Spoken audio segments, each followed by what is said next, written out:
প্রিয় শিক্ষার্থীরা, আশা করি ভালো আছো। দীর্ঘদিন পরে তোমাদের সামনে দাঁড়ালাম। এইচএসসি পরীক্ষা কদিন আগে শুরু হলো। এর মধ্যে কতগুলো বিষয় শেষ হয়ে গিয়েছে, ইংরেজিও শেষ হয়ে গিয়েছে।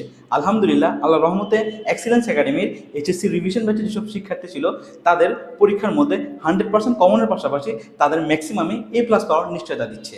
তো আমরা দেখব কিভাবে বা কতটুকু ইজি ওয়েতে আমরা তাদেরকে পাঠদান করিয়েছি। আজকের আমাদের আলোচনার টপিক হচ্ছে এইচএসসি লেভেলের বা এসএসসিও বলতে পারো একটি গুরুত্বপূর্ণ এবং কঠিন টপিক, ট্রান্সফরমেশন অফ সেন্টেন্স অথবা চেঞ্জিং সেন্টেন্স। এবার 2026 সালের বোর্ড পরীক্ষায় আসা সেই 5টি ট্রান্সফরমেশন কতটা সহজে আমরা আমাদের শিক্ষার্থীদের শিখিয়ে থাকি, কতটা ইজি ওয়েতে আমরা আমাদের শিক্ষার্থীদের পাঠদান করে থাকি, সেটি এখন তোমাদেরকে শেখাবো। তো কথা না বাড়িয়ে চলো আজকের আলোচনা শুরু করা যাক। তো আমাদের প্রথম যে প্রশ্নটি এসেছে সেটি হচ্ছে water is polluted in many wedge. আমাদেরকে এটি কি করতে বলা হয়েছে? এটি কমপ্লেক্স করতে বলা হয়েছে। অর্থাৎ বাক্যটি সিম্পলে আছে, একটি সাবজেক্ট একটি ভার্ব থাকলে বাক্যটি কোন সেন্টেন্সে থাকবে?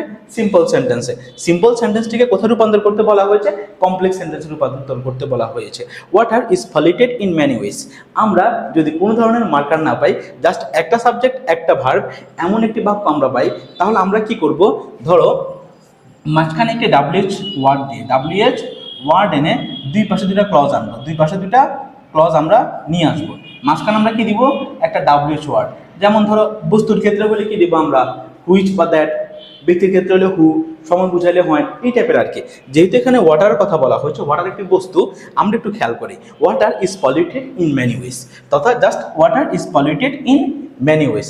আমরা তো তাহলে ধরতে পারি যে ওয়াটার সেটা কি হয়? বিভিন্নভাবে দূষিত হয়, তথা পানি বিভিন্নভাবে দূষিত হয়। আমরা ইংরেজিতে কিভাবে লিখতে পারি? ইট ইজ ওয়াটার হুইচ, যা কি হয়? দূষিত হয় নানা উপায়ে, ইন মেনি ওয়েজ। তথা আমরা যদি একটা সাবজেক্ট একটা ভার্ব এমন কোনো বাক্য পাই, মাঝখানে কি করবো? একটা WH ওয়ার্ড এনে দুই পাশে দুটা ক্লজ দাঁড় করিয়ে দিব। তাতে কি হবে? আমাদের কমপ্লেক্স টু সিম্পল বা সিম্পল টু কমপ্লেক্স মানে উল্টাটা করলে সেটা আমরা খুব সহজেই পারবো।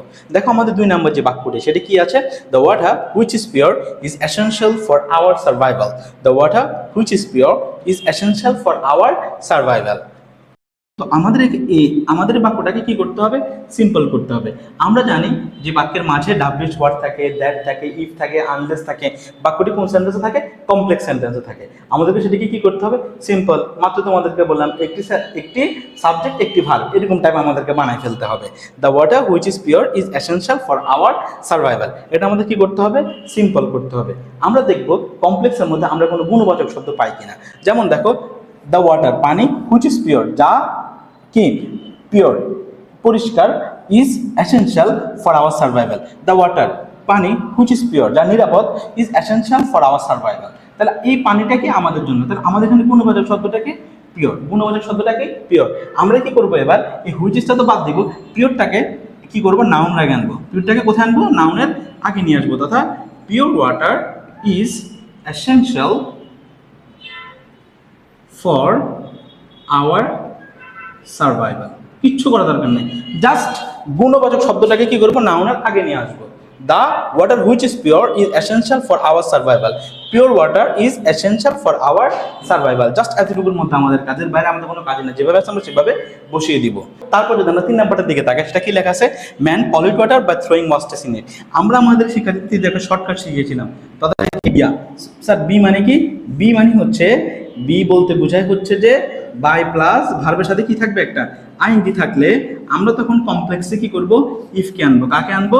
ইফ কে আনবো। আর এতে কি থাকে? এন্ড থাকে। এতে কি হবে স্যার? এন্ড হবে। তাহলে man pollute water by throwing wastage in it. তাহলে আমরা শুরুটা করবো কি? দেখো, যেমন মার্কার আছে এটা আমি শুরুতে আনবো। যেমন একটা সাবজেক্ট যোগ করলাম, ম্যান পলিউট প্রেজেন্ট ফর্মে আছে, আমি থ্রোটাকে কি করলাম? প্রেজেন্ট ফর্মে রাখলাম। Man throw wastage in water, wastage in water. তারপর কি দিব? একটা কমার জায়গায় অ্যান্ড দিব। কি দিব স্যার? অ্যান্ড দিব। তারপর আমার সেকেন্ড ক্লজে কি আছে?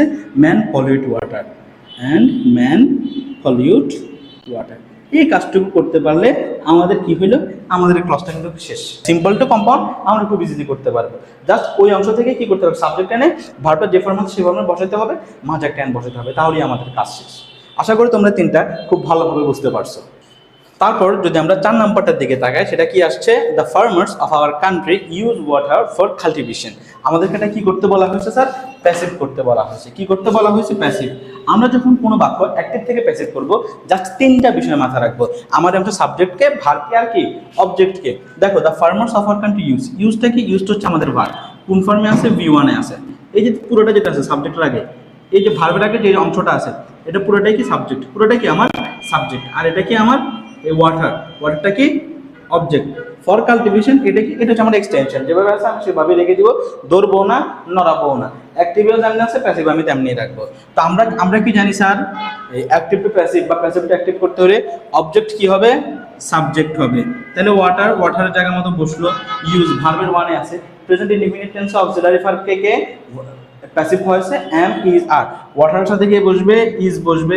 আর ইউজের কি, ভার্বের কোন ফর্ম হবে, past participle, water is used. এবার সাবজেক্ট কি হবে, অবজেক্ট হবে। ওয়াটার ইজ ইউজড, দ্য একটা কি যুক্ত করতে হবে, একটা আমাদের বাই দিতে হবে। বাই দিয়ে তারপরে কি করতে হবে, সাবজেক্টটা যেভাবে আছে সেভাবে বসায় দিতে হবে। Water is used by the farmers of our country. তারপর কি বলছে, ওই যে এক্সটেনশন যেটা আছে বিরানের বস্তু ছাড়া অংশের মতো, যেভাবে আছে সেভাবে কি করব, আমরা রেখে দিব। শেষ, কাজ শেষ। জাস্ট অবজেক্টটা খুঁজে বের করলাম, অক্সিলারি ভার্বে আমি যার, আর ভার্বের পাস্ট পার্টিসিপল বাই দিয়ে সাবজেক্টটাকে আমরা বসাই দিলাম। তারপরে কি যেভাবে আছে সেভাবে, আমাদের কোনো প্যারা নেওয়া লাগতেছে না। তো আমরা খুব ইজিলি প্যাসিভ থেকে অ্যাক্টিভটা করে ফেললাম। এবার আমাদেরকে কি করতে বললো sir, it is one of the most important elements for all living beings. কি করতে বলছে, পজিটিভ মার্কারকে ওয়ান অফ দ্য, মার্কারকে ওয়ান অফ দ্য থাকলে আমরা আমাদের শিক্ষার্থীদেরকে শিখিয়েছিলাম ভো ভ্যাডিয়াস। কি স্যার, ভো ভ্যাডিয়াস। বলে স্যার ভো ভ্যাডিয়াস এটা আবার কি, খায় না গায়ে দেয়। ভো ভ্যাডিয়াস একটু শর্টকাট মনে রাখতে হবে। ভিতে হচ্ছে ভেরি ফিউ, ভিতে কি sir, very few. One of the থাকলে পজিটিভ করতে হলে আমরা শুরু করবো কি দিয়ে, ভেরি ফিউ দিয়ে। কি দিয়ে শুরু করবো, ভেরি ফিউ দিয়ে। ও তো হচ্ছে অবজেক্ট কোনটা, ডিগ্রির পরেরটা, the most important. It is one of the most important elements for all living being. তাহলে কি মোস্টের পরে, দ্য মোস্ট ইম্পর্টেন্টের পরে কি আছে, যে ভেরি ফিউ এলিমেন্টস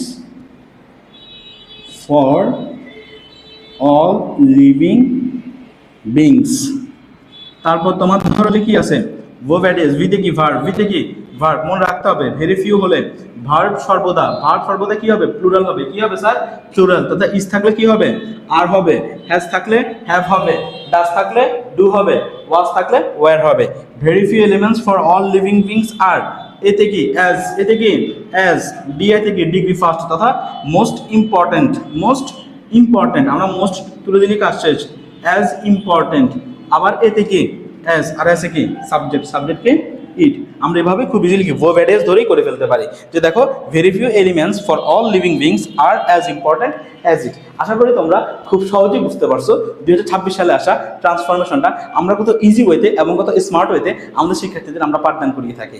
তোমাদের জ্ঞাতার্থে জানিয়ে রাখি, HSC 27 বুলেট ব্যাচ এবং HSC 28 অ্যাডভান্স ব্যাচ পুরো দমে চলছে এক্সিলেন্স একাডেমিতে। তুমি ভর্তি হয়ে যাও আর HSC এর পাশাপাশি অ্যাডমিশনের বেসিক জার্নিটুকু কমপ্লিট করে ফেলো। তাহলে আর দেরি কেন, আজই চলে আসো এক্সিলেন্স একাডেমিতে। সফলতার যাত্রা শুরু হোক একসাথে। Excellence academy, education for excellence.